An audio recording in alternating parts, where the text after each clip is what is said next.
Pelajaran Agama Katolik kelas 4, materi doa syukur gereja oleh Domus Selamat Lubis. Mari kita persiapkan LKS halaman 108 sampai 110 dan kitab suci.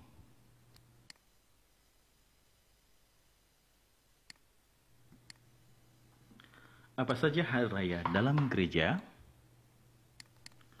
Adik-adik sekalian, doa syukur gereja dirayakan dalam gereja Katolik dalam berbagai hari raya. Berbagai hari raya dalam gereja berikut ini akan sama-sama kita bahas. Ada berapa hari raya dalam gereja? Yang pertama, hari raya Natal. Hari raya Natal dirayakan setiap tanggal 25 Desember dengan tujuan untuk memperingati kelahiran Yesus. Yang kedua, mengarahkan kita pada kedatangan Yesus yang kedua. Jadi adik semuanya, bahwa hari raya Natal itu untuk memperingati kelahiran Yesus dan mengarahkan kita pada kedatangan Yesus yang kedua. Bukan hanya sekedar kelahiran Yesus, namun kedatangannya yang kedua kali.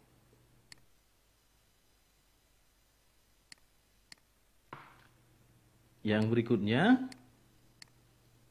Hari Raya Epifani. Hari Raya Epifani dirayakan setiap minggu kedua setelah Natal.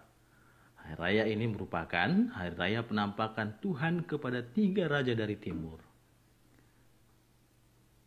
Melalui 3 raja dari timur inilah salah satu cara Tuhan memberitakan kelahiran Yesus. 3 raja inilah yang menyampaikan ke seluruh dunia. Adik-adik mungkin pernah ikut ya dalam gereja pemberkatan 3 raja. Dan adik-adik pernah mungkin menjadi salah satu pemeran dari 3 raja. Siapa saja nama 3 rajanya? Ada Gaspar, Melkior, dan Baltasar. Dan juga adik-adik mungkin pernah menjadi pemeran bintang dan lain sebagainya. Dan ini semua dirayakan untuk hari raya penampakan Tuhan kepada 3 raja dari timur.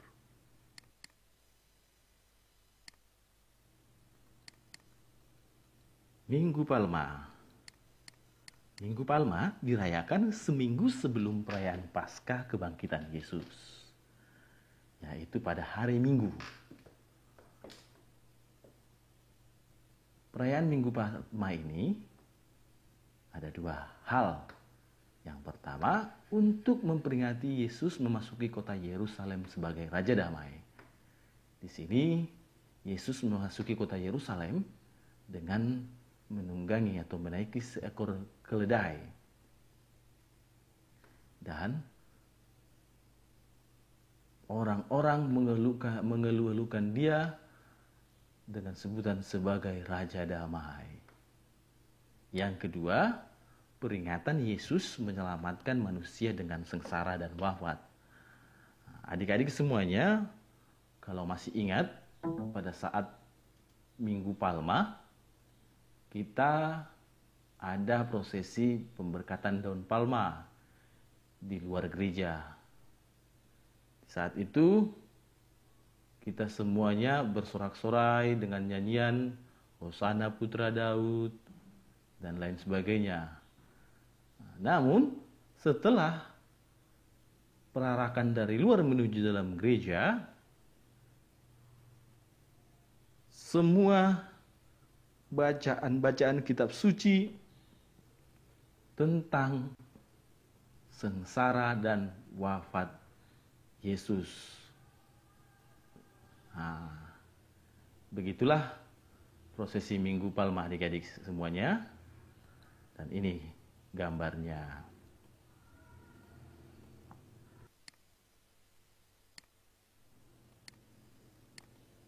Hari Raya Kamis Putih. Hari raya ini dirayakan setiap Kamis dalam Pekan Suci. Pekan Suci dimulai dari Minggu Palma hingga Minggu Paskah kebangkitan Tuhan Yesus. Hari Raya Kamis Putih ini dirayakan untuk yang pertama memperingati perayaan perjamuan malam terakhir Yesus bersama para rasul. Di sana Tuhan Yesus memberikan makna baru mengenai perayaan Paskah Yahudi sebagai peringatan pengorbanan yang akan Ia lakukan.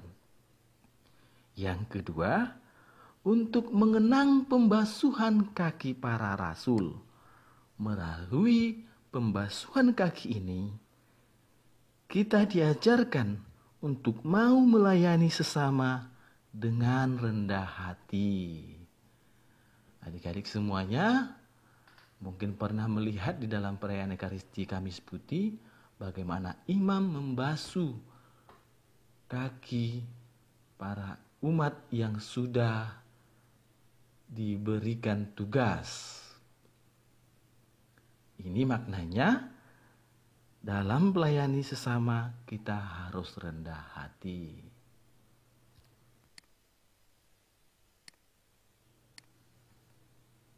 Jumat Agung. Jumat Agung dirayakan setiap Jumat dalam pekan suci. Jumat Agung ini merupakan peringatan sengsara dan wafat Yesus di kayu salib sebagai Raja Damai. Adik-adik masih ingat kan misa Jumat Agung? Salah satu yang istimewa dalam perayaan ini adalah kita mencium kaki salib Yesus.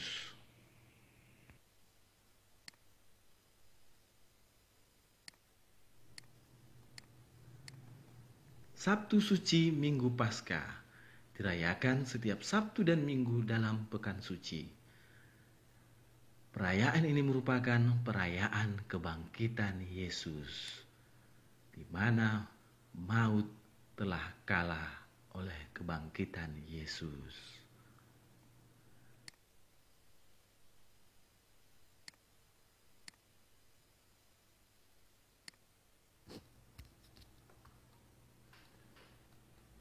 Hari Raya Pentakosta dirayakan 50 hari setelah Minggu Paskah. Hari Raya Pentakosta ini untuk merayakan turunnya Roh Kudus atas para rasul yang terjadi di Yerusalem. Setelah Yesus bangkit dan naik ke surga, Yesus menurunkan Roh Kudus kepada para rasul.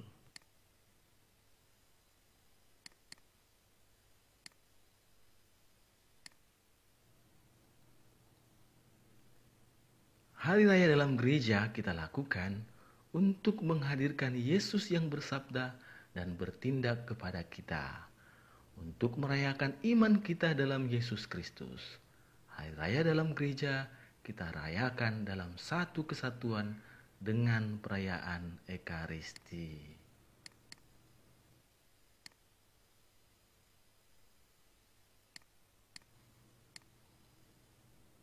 Perjamuan malam terakhir.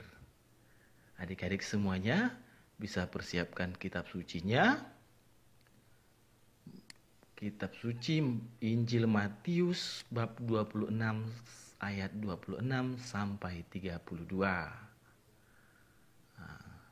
Di sini kita akan sama-sama menyaksikan video tentang perjamuan malam terakhir.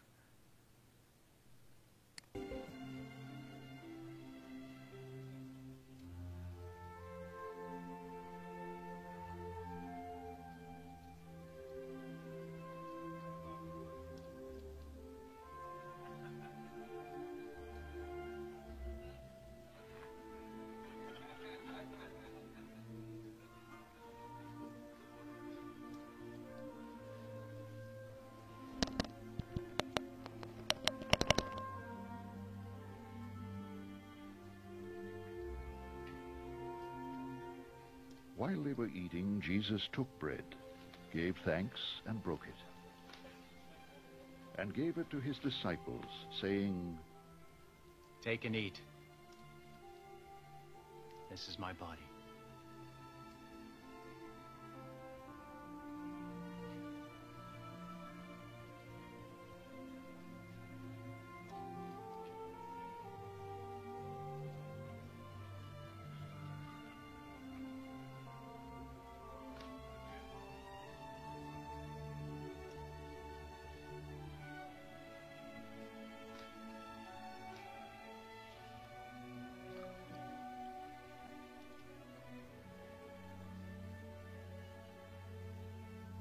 Then he took the cup, gave thanks, and offered it to them, saying, Drink from it, all of you.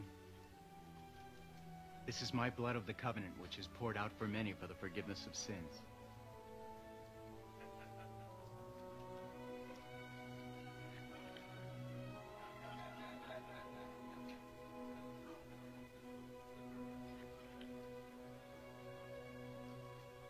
I tell you, I will not drink of this fruit of the vine from now on until that day when I drink it anew with you in my Father's kingdom.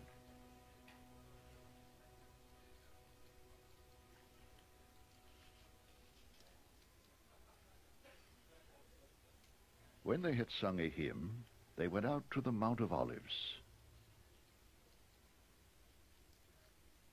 Then Jesus told them, This very night you will all fall away on account of me, for it is written, I will strike the shepherd, and the sheep of the flock will be scattered.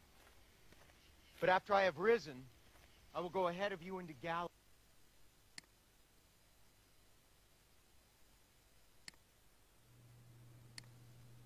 Apa sih perjamuan malam terakhir?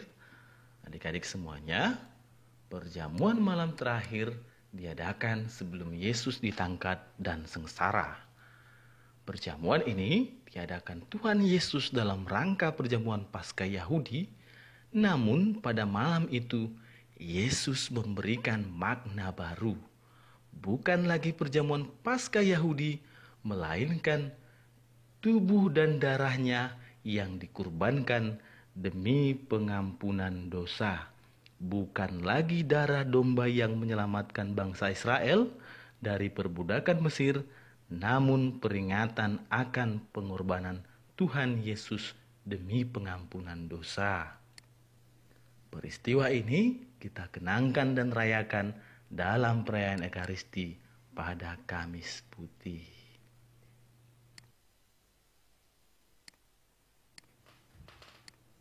Apa itu perayaan Ekaristi? Perayaan Ekaristi adalah sumber perayaan gereja. Yang pertama, kita mengenangkan Yesus yang rela menyerahkan nyawanya, mengenangkan Yesus yang bersabda dalam bacaan kitab suci, juga Yesus hadir dalam tubuh dan darahnya melalui perayaan Ekaristi. Kehadiran Yesus sungguh nyata.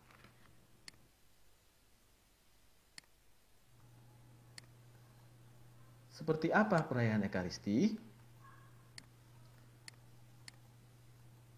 Perayaan Ekaristi adalah perayaan syukur yang terlaksana dalam diri Yesus yang berkorban demi keselamatan manusia. Berikut ini bagian pokok dalam Ekaristi atau bagian pokok Ekaristi. Namun sebelum kita membahasnya, perlu saya sampaikan pada bab selanjutnya kita akan membahas secara rinci bagian-bagian pokok Ekaristi. Di sini saya hanya akan menjelaskan sederhana saja tentang bagian pokok Ekaristi. Bagian pokok Ekaristi yang pertama pembukaan. Salah satu dalam pembukaan ini adalah perarakan. Yang kedua, liturgi sabda. Liturgi sabda di dalamnya ada bacaan-bacaan dan bacaan Injil serta homili. Yang berikutnya liturgi Ekaristi. Di sini mulai dari doa persembahan, doa syukur agung dan lain sebagainya. Yang berikutnya pengutusan. Nah, di sini kita menerima berkat berutusan. Demikianlah adik-adik materi kita tentang doa syukur gereja.